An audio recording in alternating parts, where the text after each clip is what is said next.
নমস্কার বন্ধুরা, আমি রূপম আসমানের জন্য একটা নতুন গল্প নিয়ে হাজির হয়েছি। গল্পের নাম অভিশপ্ত সন্ধ্যা। গল্পটা শুরু করছি, শুনতে থাকো। ছোট্ট গ্রাম বেলডাঙা। গ্রামের প্রান্তে দাঁড়িয়ে থাকা এক পুরনো অট্টালিকা, সবাই একে বলে নির্জন কুঠি। দিনের আলোয়ও তার চারপাশটা কেমন যেন গা ছমছমে, আর সন্ধ্যা নামলেই কেউ সেখানে পা রাখে না। কারণ গ্রামে একটা বিশ্বাস প্রচলিত, প্রতিটা সন্ধ্যা যখন সূর্য অস্ত যায়, সেই কুঠির ভেতর কিছু অশুভ জেগে ওঠে। কলকাতা থেকে আসা তরুণ প্রত্নতত্ত্ববিদ দীপ পুরনো স্থাপত্য নিয়ে গবেষণা করছিল। বেলডাঙার নির্জন কুঠির কথা শুনে সে সোজা সেখানে চলে আসে। স্থানীয়দের সাবধানবাণী সে আমলে নেয়নি। তার মনে হচ্ছিল কুসংস্কার ছাড়া কিছুই নয়। দীপ কুঠির ভেতর ঢোকে এক বিকেল বেলা।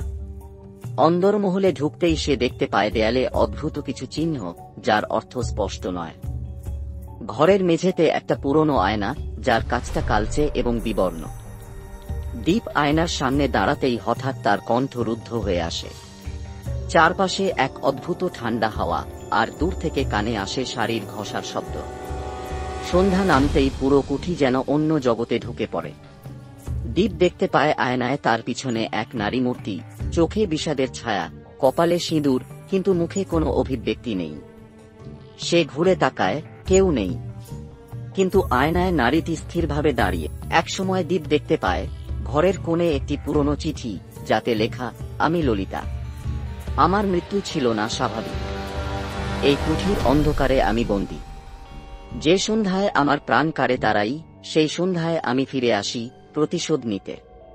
মুক্তি চাই, কিন্তু কেউ দেয় না। দীপ বোঝে এই কুঠির প্রতিটি সন্ধ্যা অভিশপ্ত, কারণ ললিতার আত্মা এখানে আটকে আছে। সে চেষ্টা করে চিঠিটা বাইরে নিয়ে যেতে, কিন্তু অদৃশ্য শক্তি বাধা দেয়।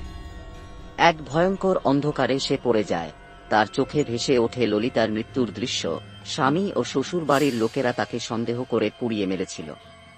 অবশেষে দীপ সিদ্ধান্ত নেয়, ললিতার আত্মাকে মুক্তি দিতে হবে। সে সেই চিঠিটি পুড়িয়ে দেয় আগুনে, আর সেই মুহূর্তে কুঠির চারপাশে প্রচণ্ড ঝড় ওঠে, আয়নাটা ভেঙে চুরমার হয়। নারী মূর্তিটি ধীরে ধীরে মিলিয়ে যায়। পরদিন সকালে গ্রামবাসী কুঠির দরজা খোলা দেখতে পায়, আর দীপ নিখোঁজ। তার খোঁজ আর মেলে না। আজও সেই কুঠির চারপাশ সন্ধ্যার পর কুয়াশায় ঢাকা পড়ে।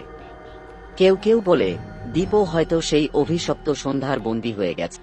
বন্ধুরা, আজকে গল্পটা কেমন লাগলো অবশ্যই কমেন্টে জানাবে। যদি ভালো লাগে অবশ্যই ভিডিওটা লাইক করবে, আর চ্যানেলে নতুন হয়ে থাকলে চ্যানেলটা অবশ্যই সাবস্ক্রাইব করে পাশে থাকবে এরকম আরও নতুন নতুন গল্প শোনার জন্য।